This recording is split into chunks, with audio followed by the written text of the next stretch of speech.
علاش لو سيل غوز ديال الهيمالايا غالي بزاف؟ كنلقاوه في وسائل التواصل الاجتماعي وكتعتبر اسطوره، وكنلقاوه في المحلات ديال البيو بأثمنة خياليه.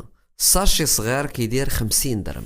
اجي ولا كانت غير شي نصبه هادي. اولا ما كيجيش من الهيمالايا، كاين في واحد المنجم بعيد في الباكستان، كاين في 300 متر ديال العمق في بحر قديم، وكتوفر فيه 600 مليون طن ديال الملحه ما فيها حتى شي حاجه خاصه. بالنسبه للاشهارات والهضره اللي كيقولوا في وسائل التواصل الاجتماعي، ففيه 84% ديال المعادن. في الحقيقه راه فيه 98% ديال الملحه عاديه، وهذاك اللون ديالو جا غير من هذوك لي زامبورتي ديال المعادن اللي كاينين في داك الجبل. اثار ديال لاغسونيك، لو بلون وحتى اليورانيوم، قالوا انه عنده تاثيرات سحريه. حتى هاد الهضره ما كاينه حتى في شي تراث ديال شي ثقافه. هاد الهضره خرجوها غير الناس اللي باغيين يبيعوه، وكيقولوا انه قليل وصعيب باش تخرج.